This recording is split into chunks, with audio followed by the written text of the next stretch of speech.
Welcome to our YouTube channel. ఈరోజు నేను chicken pakodi చేస్తాను. అది ఎలా చేస్తున్నాను అనేది చూపిస్తాను రండి.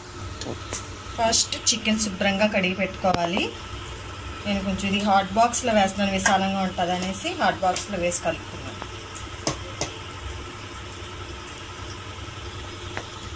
ఇది మా పెద్ద పాపకి, ఇది మా చిన్న పాపకి.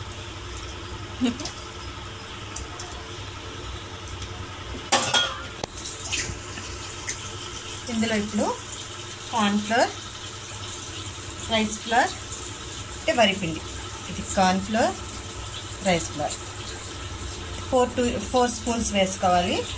ఇది కూడా 4 స్పూన్సే వేసుకోవాలి. వరిపిండి 4 స్పూన్లు, కార్న్ఫ్లోర్ 4 స్పూన్లు. చికెన్ మసాలా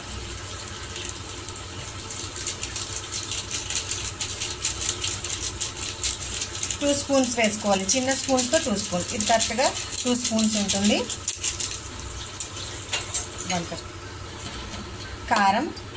కారం కొంచెం ఎక్కువగానే వేసుకోండి. ఎక్కువ తినేవాళ్ళు అయితే, తక్కువగా తింటే తక్కువగా వేసుకోండి. నేను కొంచెం ఎక్కువే వేస్తున్నాను ఎందుకంటే కార్న్ఫ్లోర్, రైస్ ఫ్లోర్ వేసాం కదా, కొంచెం కారం ఎక్కువ వేస్తేనే బాగుంటుంది, లేకుంటే చప్పగా ఉంటుంది. నేను ఒక 2.5 స్పూన్స్ వేసాను.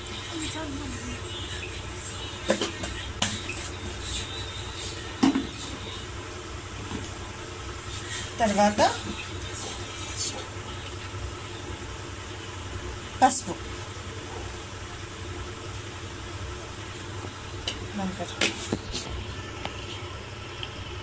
సాల్ట్ టేస్ట్ తగ్గట్టు వేసుకోండి. సాల్ట్ నేను 1 స్పూన్ అయితే వేస్తున్నాను, తర్వాత చూసి వేసుకోవచ్చు అనేసి.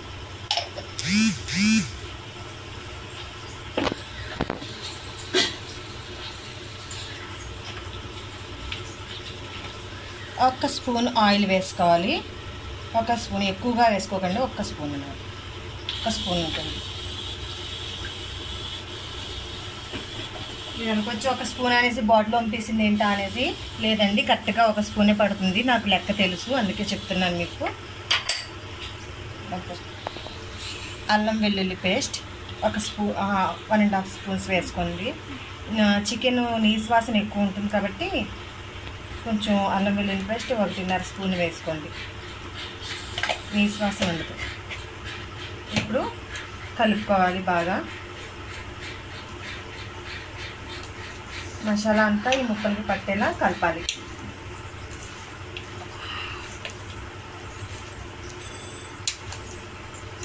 హాఫ్ అన్ అవర్ ఇది కలిపేసిన తర్వాత హాఫ్ అన్ అవర్ ఫ్రిడ్జ్లో పెట్టుకోవాలి. ఫ్రిడ్జ్లో పెట్టిన తర్వాత హాఫ్ అన్ అవర్ తర్వాత తీసాక నిమ్మకాయ పిండుకోవాలి బాగా. ఒక నిమ్మకాయ పిండి ఇందులో నిమ్మకాయ రసం వేసి మళ్ళీ కలపాలి.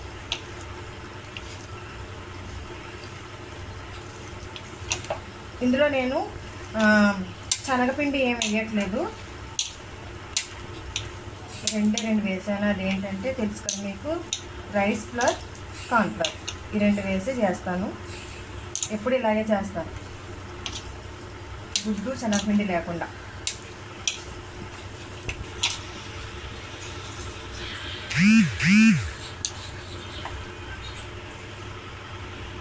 అవి వేస్తే మా పిల్లలకి అసలు నచ్చదు, అందుకనేసి నేను గుడ్డు వేయను, శనగపిండి వేయను. అవి వేస్తే బయట బండి మీద ఉంటాయి కదండి స్ట్రీట్ చికెన్ పకోడీ, అలా ఉంటుంది, వాళ్ళకి నచ్చదనమాట. అలాగా ఇలా చేసి పెడుతూ ఉంటాను ఎప్పుడూ. చాలా ఇష్టంగా తింటారు, బాగుంటుంది, చాలా క్రిస్పీగా టెండర్గా చాలా బాగుంటుంది పీస్ అయితే.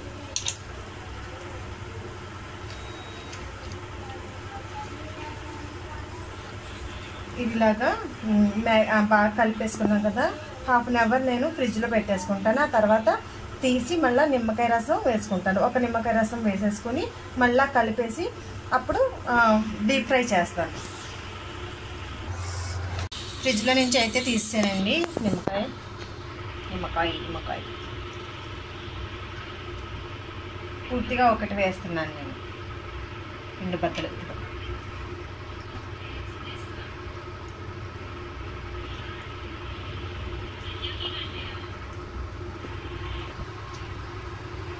లోప నూనె బాగా మరుగుతూ ఉంటుందనేసి స్టవ్ ఆన్ చేసి పెట్టేసాను. ఇంకా నూనె కూడా మరగాలి కదా అని కొంచెం ఇలా బాగా కలుపుకోవాలి.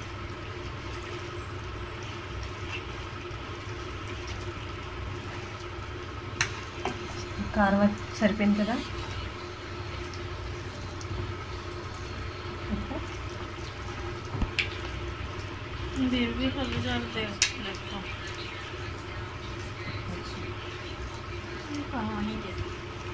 మీడియం ఫ్లేమ్లోనే పెట్టండి. హైగా బాగా ఎక్కువ మంట పెట్టేసుకుంటే త్వరగా పైన మాడిపోద్ది, లోపల ఉడకదు. మీడియంలో పెట్టుకుంటే లోపల ఉడుకుతుంది, పైన కూడా బాగా ఉడుకుతుంది అనమాట. ఎప్పుడు ఇలాంటి ఫ్రైలో ఇవి చేసుకుంటే మాత్రం మీడియంలోనే పెట్టాలి.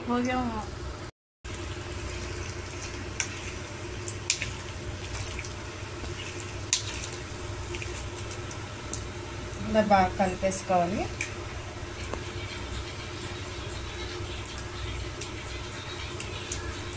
ఇలాగ నూనె మరిగిందో లేదో చూసుకుందాం.